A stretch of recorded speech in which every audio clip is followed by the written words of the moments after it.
ఓం సాయిరామ్. మన సాయి బిడ్డలందరికీ నమస్కారం అండి. సాయినాథుని దయ వలన అందరికీ సుఖంగా సంతోషంగా ఎప్పుడు కూడా అష్టైశ్వర్య ఆరోగ్య వృద్ధితో ఉండాలని సాయినాథుని తరపున నేను కూడా మనస్ఫూర్తిగా కోరుకుంటున్నాను.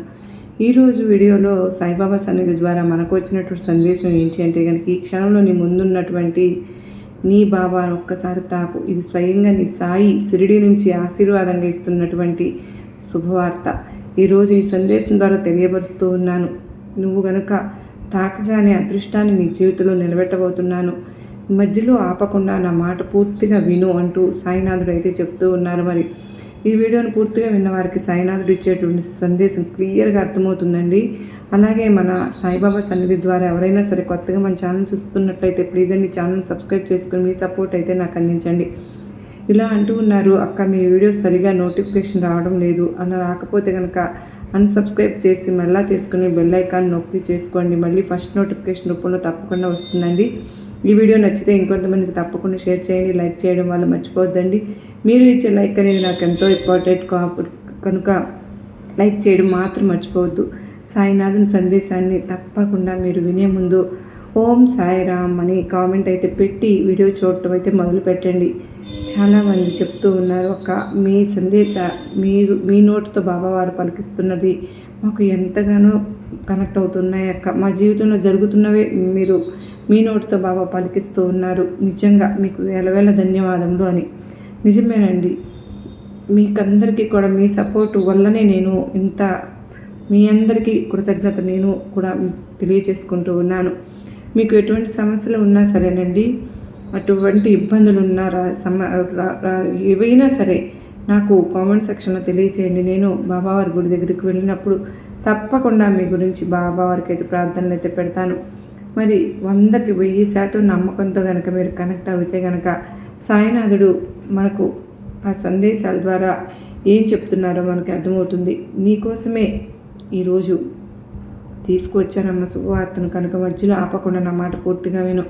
నీ హృదయంలో ఉన్నటువంటి సందేహాలు, నీ కళ్ళలో దాచుకున్నటువంటి కన్నీళ్ళు, మీ మనసులో తిరుగుతున్నటువంటి ఆలోచనలు అన్నీ కూడా నీకు నీ బాబాకు తెలుసు. ఎవరికి చెప్పలేని బాధను కూడా నాకు వినిపించుకోగలుగుతారు. కనుక ఈరోజు సాయినాథుడు మీ ఇంటి గడప దాటి మీ ముందుకు నిలబడి ఉన్నాను అని అంటున్నాను. నీ అదృష్టాన్ని మళ్ళీ వెలిగించడానికి నీకోసమే వచ్చాను. ఈ వీడియోని చివరి వరకు వినండి, ఎందుకంటే ఇందులో ఉన్న ప్రతి మాట మీ జీవితాన్ని మార్చే ఆశీర్వాద వాక్యం అవ్వవచ్చు. ఇది సాధారణ సందేశం కాదు, ఇది కేవలం నీ బాబా నీకు ఇస్తున్నటువంటి ఒక్కొక్క పిలుపు అని భావించు. ఈ చీటీని నీకోసమే తీసుకుని వచ్చాను. కనుక నువ్వు నీకోసం ఈ శుభవార్తను, ఈ అదృష్టం నుంచి నీకు నీ బాబా ఈ సందేశం రూపంలో అందిస్తూ ఉన్నాను. తప్పకుండా ఆ శుభవార్తను అందుకో. నీకోసం నీ బాబా వచ్చిన నన్ను నెట్టివేయకు, అదృష్టం గురించి తెలుసుకో అని అంటూ ఉన్నారు. మరి సాయినాథుని సందేశాన్ని పూర్తిగా విందామండి. నువ్వు ఏదైనా సరే నన్ను అడగడం సహజమే కదా. ఈరోజు నువ్వు ఊహించిన విధంగానే నేను నీకోసం ఈ అదృష్టాన్ని దాచి ఉంచాను. ఈరోజు నీ ముందుకు తీసుకుని వచ్చాను కూడా. ఒక్కసారి నేను ఏం చెప్తూ ఉన్నానో ఆ ఆనందాన్ని తప్పకుండా నువ్వు విను. చూస్తున్నటువంటి గొప్ప శుభవార్త నీకు చెప్పాలని ఆశతో వచ్చాను. నిన్ను పట్టించుకోవడం లేదని నాపై అలిగావా? అలాగే నేను వదిలేశానేమోనని నువ్వు నన్ను అర్థం చేసుకోలేక వదిలేశానా? ఎప్పుడైనా చెప్పు. అసలు నీ చెయ్యి వదిలింది ఎప్పుడూ లేదు, ఎప్పుడు కూడా వదిలిపెట్టలేదని చెప్తూ ఉన్నాను. ఎప్పుడు కూడా అలా అనుకుంటూ ఉంటావు, బాబా నన్ను వదిలేశారు, నాకు సహాయం చేయడం లేదు అని ఎందుకమ్మా భ్రమపడిపోతూ ఉంటావు? చెప్పు. నేను నీ చెయ్యి ఎప్పుడైనా వదిలానా? నీ నిజాన్ని ఎప్పుడైనా తిరస్కరించానా? లేదమ్మా, తప్పకుండా నువ్వే నన్ను మర్చిపోతూ ఉన్నావు. కష్టాలు వచ్చాయి కదా, వెంటనే నేను ఒంటరిగా ఉన్నానని అనుకుంటూ వస్తూ ఉన్నావు. అడ్డంకి ఎదురైంది కదా బాబా, నా పక్కన లేనని భ్రమిస్తూ ఉన్నావు, భావిస్తున్నావు. కానీ ఒక్కసారి ఆలోచించు, ఎంత ప్రమాదం వచ్చిందో, నేను ఎలా దారి మళ్లించానో నీకు తెలియదు. ఎంత పెద్ద నష్టం తలుపు దగ్గర నిల్చున్నా కూడా నేను ఎలా ఆపానో నీకు కనిపించదు. నువ్వు అడిగిన విధంగా జరగకపోతే నేను చేయలేదని కాదు, నువ్వు నీకు మంచిదైన విధంగా మార్చుతున్నావని అర్థం. నా సహాయం ఎప్పుడు నిశ్శబ్దంగా ఉంటుంది, గాలిలాగా ఉంటుంది, కనిపించదు, కానీ నిన్ను తాకి తీరుతుంది, దీపంలా ఉంటుంది. నువ్వు గమనించకపోయినా నీ చీకటిని తక్కువ చేస్తుంది. నువ్వు ఇలా అంటున్నావు కదా బాబా, నేను చాలా ప్రార్థించాను అయినా ఫలితం లేదేంటి అని. కానీ ఒక మాట చెప్తాను, శ్రద్ధగా వింటావా? విత్తనం వేసిన వెంటనే చెట్టు పెరుగుతుందా? కొంచెం సమయం పడుతుంది కదా, అలాగే నీ కోరిక కూడా సమయానికే తీరుతుంది. నేను నీ చేయి ఎప్పుడు కూడా వదలలేదు. నువ్వే భయంతో అనుమానంతో నా చేయి విడిచిపెట్టేస్తూ ఉన్నావు అనే నమ్మకం తగ్గినప్పుడే నీకు నా మీద అనిపిస్తూ ఉంటుంది. నీ హృదయం ఒక్కసారి నిశ్శబ్దంగా నన్ను పిలువు బాబా, నువ్వు ఉన్నావు, నాకు తెలుసని చెప్పు. అప్పుడు నీ హృదయం లోపలే నా సమాధానం నీకు వినిపిస్తుంది. నీ బాధ నాకు తెలుసని చెప్పాను కదా. నీ కన్నీరు నేలపై పడకముందే నా పాదాల దగ్గర పడుతోంది. నీ ప్రయత్నం నేను చూస్తూనే ఉన్నాను. నీ సహనం నేను పరీక్షిస్తున్నాను. శిక్షించడానికి కాదు, బలంగా మార్చడానికి. బాబా, నాకు ఏం చేయడం లేదని నేను ప్రతిరోజు నీ కోసం పనిచేస్తున్నాను. నీ దారిలో ఉన్నటువంటి ముళ్ళను తీసేస్తూ ఉన్నాను. నీ జీవితంలో మంచి సమయం దగ్గర చేస్తున్నాను. గుర్తుంచుకో తల్లి, నమ్మకం ఉన్న చోటే నేను స్పష్టంగా కనిపిస్తానమ్మా. భయం ఉన్న చోట నేను మౌనంగా పనిచేస్తాను. ఈ రోజు నుంచి అలా అనవద్దు, బాబా నన్ను వదిలేశారు అని. అలా కాదు, నేను నీడలా నీకు ఉన్నాను. నువ్వు నడిచిన ప్రతి అడుగులో నేను నీ వెంటే ఉన్నాను. ఇప్పుడు నీ చేతిని నా చేతిలో పెట్టు. భయాన్ని విడిచిపెట్టు, అనుమానాన్ని దూరం పెట్టు. అనుమానం ఉన్న చోట ఎప్పుడు కూడా నేను చేసినటువంటి చమత్కారాలు, లీలలు నీకు అర్థం కావు. అలా ఎప్పుడు దిగులుగా కూర్చుంటే ఏదైనా సరే నువ్వు అనుకున్నటువంటి విజయాన్ని సాధించగలుగుతావా? అలా దిగులుగా కూర్చొనే వద్దు. అలా దిగులుగా కూర్చుంటే ఎలా చెప్పు? నువ్వు ఏ పని చేస్తున్నా అది విజయం పొందేలాగా నీలో ప్రతి ప్రయత్నం చేస్తూ ఉంటుంది కదా. మరి అలా ఉంటుంది ఎవరు? నీ సాయి కదా. మరి నీ సాయిని నువ్వు ఎలా అనుమానిస్తూ ఉంటే ఎలా చెప్పు? నీలో ప్రతి ప్రయత్నం చేస్తూ ఉంటుంది. నీతో ఎవరు అనుకుంటున్నావు? నీ సాయిని కాదా? మరి అంతగా నాతో ఉంటే మరి నాకు ఈ బాధలు కష్టాలు ఎందుకు బాబా అని అడుగుతున్నావేమో. నేను నీతో ఉన్నంత మాత్రాన నువ్వు చేసుకున్నటువంటి కొన్ని కర్మలు నువ్వు అనుభవించుకున్న వెళ్ళిపోతాయా చెప్పు? ఎవరు చెప్పారు? అలా నీకు భగవంతుడికైనా ఎవరైనా సరే కర్మను అనుభవించక తప్పలేదు కదా. మరి నేను నీతో ఉండేది ఎందుకో తెలుసా? నీ చెడు సమయంలో, నీ సమయం నీకు బాధ కలిగి నాకు ఎవరు కూడా తోడు లేరు అని నీలో నువ్వు ఒక భయానికి లోనై ఉంటావు చూడు. నిన్ను నువ్వు అవమానానికి గురి చేసుకుంటావు, అసహనానికి గురవుతావు చూడు. ఆ సమయంలో నేను నీకు అండగా ఉంటాను. ఎటువంటి చెడు ఆలోచనలు కానీ, ఎటువంటి తప్పు నిర్ణయాలు కానీ తీసుకోకుండా నిన్ను జాగ్రత్తగా రక్షించుకునేది ఎవరనుకుంటున్నావు? నీ సాయినే. మరి ఎవరూ లేరని ఎందుకు అనుకుంటున్నావు? నేనే నిన్ను ఎల్లవేళలా రక్షిస్తూ వస్తూ ఉన్నప్పుడు నిన్ను నువ్వు ఎప్పుడైతే బాబా అని పిలిచి ఎప్పుడైనా సరే నువ్వు నా దగ్గర అయ్యావో, నాకు దగ్గర అయినప్పటి నుంచి కూడా నీ సంరక్షణ బాధ్యత అంతా కూడా నేను స్వీకరించాను. కానీ నువ్వు మాత్రం నన్ను అర్థం చేసుకోకుండా కష్టాల నుండి, నీ సమస్యల నుంచి నన్ను విముక్తి కలిగించడం లేదని నాపై అనవసరంగా దుర్భాషలాడుతూ కూర్చుంటున్నావు. నీకు అనవసరమైనటువంటి సమకూర్చడం, అవసరం లేని నిన్ను దూరం చేయడం అన్నీ కూడా నేను నిన్ను ఎలా కొలుస్తున్నానో ఒకసారి ఆలోచించావా? బాబా నా కోరిక తీర్చాడు కనుక మంచివాడు, ఈసారి నా పని జరగలేదు కనుక బాబా వినలేదు, ఇలా నన్ను నువ్వు తీర్పు ఇచ్చేస్తున్నావు కదా. నేను కేవలం కోరికలు నెరవేర్చే వ్యక్తిని కాదమ్మా. నేను నీ జీవితం చూసే తండ్రిని, నీ హృదయం అర్థం చేసుకునే తల్లిని. నీకు కానుకలు ఇస్తేనే నేను మంచివాడిని, లేకపోతే చెడ్డవాడిని అనుకుంటే అది భక్తి కాదు తల్లి, అది లావాదేవీ. భక్తి అంటే నమ్మకం, నమ్మకం అంటే పరిస్థితులు ఎలా ఉన్నా బాబా నాకు మంచి చేస్తారు అనే విశ్వాసం. నువ్వు అడిగినది వెంటనే రాకపోతే నిన్ను నేను నిరాకరించాలని కాదు, కొన్నిసార్లు నేను ఆలస్యం చేస్తూ ఉంటాను. ఎందుకో తెలుసా? నీకు ఇంకా మంచిదాన్ని సిద్ధం చేస్తున్నాను కనుకనే. ఒక చిన్న పిల్లవాడు అగ్గిపెట్టి అడిగితే తండ్రి ఇవ్వకపోతే అతడు చెడ్డవాడా? కాదు కదా. అతడు అతన్ని కాపాడుతున్నాడని అర్థం. అలాగే నేను కూడా నీకు నష్టం చేసేదానిని ఇవ్వను, నీకు ఉపయోగపడేదానిని ఇస్తాను. చూడమ్మా, నువ్వు నన్ను ఫలితాల ఆధారంగా కాకుండా ప్రేమతో పిలిస్తే నీ హృదయం లోపలే నా కరుణను అనుభవిస్తావు. నీకు కానుకలు ఇచ్చే రోజు కాదు, నీ కన్నీళ్లు తుడిచిన రోజు నేను ఉన్నాను. నీ ప్రార్థనలకు వెంటనే జవాబు రాకపోయినా నీ పక్కనే నిలబడి నీకు నేను బలం ఇస్తూనే ఉన్నాను. గుర్తుపెట్టుకో, నేను మంచివాడినో చెడ్డవాడినో కాదు, నేను నీ బాబాను. నీ కోరికలతో నన్ను కొలవవద్దు, నీ విశ్వాసంతో నన్ను కొలువు. తల్లి, ఎంత నమ్మకం ఉండేదానివి, ఎందుకు ఇంతలాగా బెంబేరెత్తిపోయి అసహనంతో నా బాబా నాకేమీ చేయటం లేదు అని మాట్లాడుతూ ఉన్నావు? అసలు నా బిడ్డైనా ఇలా మాట్లాడుతున్నది అనే అనుమానం నాకు కలుగుతుంది. ఎందుకమ్మా ఇంతలా మారిపోతున్నావు? నీకున్న సమస్యల వల్ల నువ్వేం మాట్లాడుతున్నావో నీకే తెలియకుండా ఉంటుంది. నేనేమీ అర్థం చేసుకోలేని వాడిని కాదులే, కానీ నీ బాబాను విశ్వాసంతో ఎంతో నువ్వు గనక అనుభవించినట్టయితే ఏదైనా సరే ఈ బాబా నీకు తోడుగా ఉన్నాను అనేటటువంటి ఒక విషయాన్ని మాత్రం నువ్వు గుర్తుంచుకుంటావు. నీకు అన్నీ కూడా సమకూర్చడం లేదని బాధపడుతూ ఈ విధంగా ఆలోచిస్తూ ఉంటున్నావు. ఇది ఎంతవరకు నిజం? ఒక్కసారి నువ్వే ఆలోచించుకో. ఇంత కష్టకాలంలో కూడా నువ్వు ఈరోజు ఇంతవరకు ధైర్యంగా నిలబడగలిగావు అంటే అందుకు నా నుండి నీకు ఎటువంటి సహకారం లభించలేదని అంటావా చెప్పు? నువ్వు ఒక్కసారి ఆలోచించుకో. ఆ విషయం మీద నీకు స్పష్టంగా అర్థమవుతుంది. నువ్వు ఒకరోజు తప్పకుండా గుర్తుకొస్తుంది. నీకు ఇంకా చెప్పాలంటే నీకు ఒక విధంగా రోజు ఏదో ఒకలాగా గడిచిపోతుంది. మరి అటువంటప్పుడు నేను నీతో ఉన్నట్లా లేనట్లా? ఒక్కసారి కనుక నువ్వు ఆలోచిస్తే ఈ కర్మలన్నింటిని ఇప్పుడే నీ నుండి తీసివేసినట్లే అవుతుంది. నువ్వు మరలా ఇవన్నీ అనుభవించి తీరాల్సిందే. కానీ నేను అనుకుంటుంది ఏమిటో తెలుసా? ఇన్ని రోజులు నీకున్నటువంటి చెడు కర్మలన్నీ తీసేసి వాటి స్థానంలో మంచి వాటిని చేద్దామని అనుకుంటున్నాను. నువ్వు నీ జీవితంలో ఎంతో ఆనందంగా సంతోషంగా జీవించాలని నేను కూడా ఎంతో ఆశపడుతూ ఉన్నాను. ఇక ఈ జీవితం అంతా సుఖ సంతోషాలతో ఉంటావు. ఇక్కడ నుంచి ఈ జన్మలో కూడా నీకు ఎటువంటి కర్మలు అనేవి రానే రావు. నీ చెడు కర్మలన్నీ కూడా తొలగిపోయే సమయం రాబోతుంది. అతి కొద్ది రోజుల్లో నీ కర్మలన్నీ కూడా పూర్తిగా తొలగిపోయి నువ్వు భవిష్యత్తు అంతా కూడా సుఖమయం సంతోషమయం చేసుకోబోతున్నావు. సుఖంగా నీ కుటుంబంతో జీవించబోతూ ఉన్నావు కూడా. కనుక కాస్త ప్రశాంతంగా ఉండు. మంచి ఆలోచనతో రోజు నువ్వు ప్రారంభిస్తూ ఉండు. నువ్వు అనుకున్నట్లు అంతా మంచి జరుగుతుందిలే. నేను కూడా అంతా కూడా మంచి చేస్తానని చెప్తున్నాను కదా నీకు. నేను మాట ఇస్తున్నాను కూడా. నువ్వు ఆనందంగా జీవించాలని, నీ కుటుంబంతో సంతోషంగా ఉండాలని ఎన్ని కలలు కన్నావు అవన్నీ కూడా తప్పకుండా ఇప్పటి నుంచి నిజం కాబోతున్నాయి. దీనికోసం నువ్వే పగలు రాత్రి నిద్రాహారాలు లేకుండా ఎందుకు అంతలా ఎక్కువగా ఆలోచిస్తూ ఉంటున్నావు చెప్పు? దానివల్ల నీకేమైనా ప్రయోజనం ఉందా? కాస్తైనా కూడా అసలు ప్రయోజనం అనేది ఉండదు. నీ నమ్మకాన్ని నా పైన ఉంచు. అయినప్పటికీ కూడా నువ్వు మాత్రం అపనమ్మకాన్ని పెంచుకుంటున్నావు.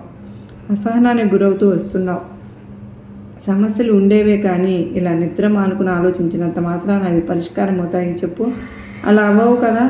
ఆలోచనని పక్కన పెట్టి ముందుగా హాయిగా నిద్రపో. ఆరోగ్యాన్ని జాగ్రత్తగా కాపాడుకుంటూ ఉండు. నువ్వు చాలా విషయాలు భరిస్తున్నావు. ఇంట్లో సమస్యలు, డబ్బు, ఆలోచనలు, పిల్లల భవిష్యత్తు అన్నీ నీ హృదయంలో పెట్టుకుని తిరుగుతూ ఉన్నావు. కానీ ఒకటి అడుగుతా అని చెప్పు, నీ ఆరోగ్యాన్ని ఎందుకు మధ్యలో నిర్లక్ష్యం చేస్తున్నావు? ఇప్పుడే కాస్త పని పూర్తయితే చూసుకుంటాను, ఇంకో నెలలో డాక్టర్ దగ్గరికి వెళ్తాను, ఇది చిన్న సమస్య అంటూ ఎందుకు ఇలా వాయిదా వేస్తూ వస్తున్నావు తల్లి? సమస్యలు ఎప్పుడు ఉంటేనే ఇంటి సమస్యలు ఒకటి ముగిస్తే మరొకటి వస్తూనే ఉంటాయి కదా. జీవితం అంతా ప్రశాంతంగా మారే రోజు కోసం ఎదురు చూస్తే నీ ఆరోగ్యం చేతులు దులిపేస్తుంది. నీ శరీరం దేవాలయం, అందులోనే నేను ఉంటానమ్మా. ఆ దేవాలయాన్ని బలంగా ఉంచాలి కదా. నువ్వు బలంగా ఉంటేనే కదా కుటుంబం కూడా బలంగా ఉంటుంది. నువ్వు ఆరోగ్యంగా ఉంటేనే పిల్లలకు ధైర్యం ఉంటుంది. నువ్వు కూలిపోతే అందరూ కూలిపోతారు. సమస్యలతో పాటు ఆరోగ్యాన్ని కూడా జాగ్రత్తగా కాపాడుకో. సమస్యలు శాశ్వతం కాదు. ఆరోగ్యం పోతే తిరిగి తెచ్చుకోవడం కష్టం కదా. రోజుకు కొద్దిసేపు నడువు, సమయానికి తిను, డాక్టర్ చెప్పిన మందులు నిర్లక్ష్యం చేయకుండా వేసుకో. మనసులో బాధను దాచుకోవద్దు. తప్పకుండా నాకు చెప్పుకుంటూ ఉండు. నీ బాధను నేను తగ్గిస్తానని చెప్పాను కదా. కానీ నీ ఆరోగ్యాన్ని కాపాడుకోవడం నీ బాధ్యత కదా. ఈ రోజు నుంచి ఒక మాట నాతో చెప్పు, బాబా నా ఆరోగ్యాన్ని నేను జాగ్రత్తగా చూసుకుంటాను తండ్రి అని. అప్పుడు నేను నీకు మరింత బలం ఇస్తాను. నీ సమస్య మధ్య కూడా నీ శరీరం, నీ మనసు నిలబడేలాగా చేస్తాను. గుర్తుపెట్టుకో అమ్మ, సమస్యలు ఎప్పుడూ ఉంటాయి తల్లి, కానీ ఆరోగ్యం ఒక్కటే సంపద, దాన్ని కాపాడుకో. నేను నీతోనే ఉంటాను. నిర్లక్ష్యం మాత్రం ఎట్టి పరిస్థితిలో కూడా చేయవద్దు. ఎప్పుడు కూడా చింతించనే వద్దు. ఉన్నటువంటి సమస్యలను అసలు విడిచిపెట్టుకోవద్దు. నీ మనసులో కోరిక నాకు తెలుసు కదా. కొన్ని విలువ కోల్పోయినప్పుడు తెలుస్తుంది, కొన్నిటి విలువ దొరకనప్పుడు తెలుస్తుంది, ఇంకా కొన్నిటి విలువ అయితే కాలం గడిచే కొద్దీ తెలుస్తూనే ఉంటుంది. ఏది నీకు మంచి చేస్తుందో దైవంగా భావించు. దాన్ని నీకు నీడని ఇస్తుందో దాన్ని కోవిలుగా భావించు. ఏదైతే నీకు మంచిని నేర్పిస్తుందో దాన్ని నిరంతరం కూడా పూజిస్తూ ఉండు. ఏది నీకు సంతోషాన్ని కలిగిస్తుందో దాన్ని నిత్యము ధ్యానిస్తూ ఉండు. అప్పుడే నువ్వు గొప్పవాడివి అవుతావు. నువ్వు విజయం సాధించగలుగుతావు. విజయం కావాలి అని అనుకుంటావు. తప్పకుండా నీకు ఎంచుకున్నటువంటి పనిలో అభివృద్ధి పొందాలి అని అనుకుంటున్నావు కదా.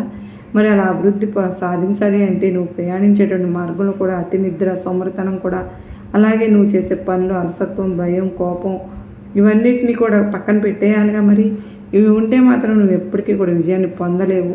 ముందు వీటన్నింటినీ కూడా దూరం పెట్టేసేయి. అతి తొందరలోనే నీకు గొప్ప అదృష్టం రాబోతోంది. జీవితం మొత్తం దిగుడు దారిలోనే కొనసాగింది ఇప్పటి వరకు. అయితే చాలా అసహనానికి లోనవుతూ ఉన్నావు. ఎంతో నిరుత్సాహంతో ఉంటున్నావు. అయితే నువ్వు ఇప్పుడు మాత్రం గొప్ప స్థాయికి వెళ్ళిపోతున్నావు కదా. అలా వెళ్ళినప్పుడు ఏమాత్రం నీలో పొగరు పెరగకోకుండా కిందకు వచ్చినప్పుడు బాధపడకుండా ముందుకు వెళ్ళేవారు నిజమైనటువంటి విజేత. ఇది మాత్రం జీవితంలో ఎప్పుడూ కూడా గుర్తుపెట్టుకో. ప్రయత్నం అనేది నువ్వు చేసేటటువంటి ధర్మ ఫలితం. ఇక భగవంతుని యొక్క నిర్ణయం, పరిస్థితులు, కాల నిర్ణయం, వీటన్నిటిని కూడా ఎదుర్కొనేది నీ మనోధైర్యం మాత్రమే. కనుక ప్రతి ఒక్కరు కూడా జాగ్రత్తగా గుర్తుంచుకొని నువ్వు ఎంచుకున్నటువంటి పనిలో తప్పకుండా నువ్వు విజయం పొందాలి అని అంటే కనుక ఏవైతే విడిచిపెట్టావో ఇప్పుడు నేను చెప్పాను కదా, వీటన్నింటినీ కూడా మర్చిపోకుండా విడిచిపెట్టి అతి నిద్ర, అలాగే సోమరితనం, ఎక్కువగా అలసత్వం చెందడం, దాని పట్ల నువ్వు చికాకు వ్యక్తం చేయడం, పిల్లలపై కోపం చూపించడం, వీటన్నింటిని కూడా మర్చిపో. ఇప్పుడు శ్రమిస్తేనే కదా రాబోయే రోజుల్లో మంచి జీవితాన్ని నువ్వు పొందగలుగుతావు. కనుక కొన్ని రోజులు మాత్రం తప్పకుండా శ్రమించు. చాలా రోజుల తర్వాత నుండి నువ్వు ఎంతో దీనంగా బాధపడుతూ వస్తున్నటువంటి ఒక సమస్య తప్పకుండా పరిష్కారం అవుతుంది. నేను నీకు మాట ఇస్తున్నాను. దీనిలో ఎటువంటి అలసత్వం ఉండదు. నీకు ఇక్కడి నుంచి వచ్చేవన్నీ కూడా మంచి రోజులుగా నేను మార్చబోతున్నాను. నువ్వు దేనికి భయపడవద్దు. నీ సాయి నీకు అన్నీ తోడుగా నీకు అందించేటటువంటి బాధ్యత నాదే. నువ్వు ఎలాంటి నిరాశకు గురయ్యావో అంతకుముందు ఇచ్చినటువంటి రెట్టింపు ఆనందంతో నీ కుటుంబంతో సంతోషంగా గడుపుతావు. నిన్ను చూస్తూ నేను కూడా ఎంతో సంతోషిస్తాను. నువ్వు ప్రారంభించినటువంటి పనులన్నీ పూర్తయ్యేందుకు నా నుండి నీకు కొన్ని సహకారాలు తప్పకుండా అందిస్తాను. ఇన్ని రోజులు ఆలస్యమైందని ఇక విచారిస్తూ కూర్చొనే వద్దు. ఆ ఆలస్యం అనేది అద్భుతంగా మారబోతుంది అనేది నువ్వు చూసి ఆశ్చర్యపోతావు. నా ద్వారా నేను నిన్ను, నీ కుటుంబాన్ని ఆశ్చర్యపరిచేటటువంటి సమయాన్ని నీకు బహుమతిగా ఇవ్వబోతున్నాను. నాకంటూ ఇక వారసులు ఎవరున్నారు చెప్పండి? నన్ను ఆశ్రయించిన వారే నాకు వారసులు. మీ ఆలోచనలు, మీరు చేసే ప్రతి పని నా కోసం వినియోగిస్తూ ఉన్నందుకు నాకు ఎంతో సంతోషంగా ఉంటుంది కూడా. మీకు ధన్యవాదాలు. నేను ఎప్పుడు కూడా మీ వెంటే ఉండి పిలుస్తూ మిమ్మల్ని మీరు పిలుస్తుంటే తప్పకుండా పలుకుతాను. ఎప్పుడు నా నుండి కోరుకునేది నేను స్వచ్ఛమైన ప్రేమను మాత్రమే నుంచి. ఇక ఒక్కసారికి అర్పించండి చాలు. ఇక నుండి ఏది కూడా కోరుకోను. ఈ ఒక్కటి వస్తే చాలు, ప్రేమ. మీ వెంటే ఉంటానని నేను నీకు ఎప్పుడు మాటిస్తూనే వస్తున్నాను. ప్రతి జన్మలో కూడా నీకు తోడు ఉంటాను అని చెప్పి నువ్వు దేనికి కూడా దిగులు చెందకుండా నేను ప్రతి జన్మలో ఉన్నాను అనే నువ్వు గుర్తుపట్టావు కదా. ఇది యాదృచ్ఛికం కాదు తల్లి. మన బంధం ఈరోజు మొదలైంది కాదమ్మా.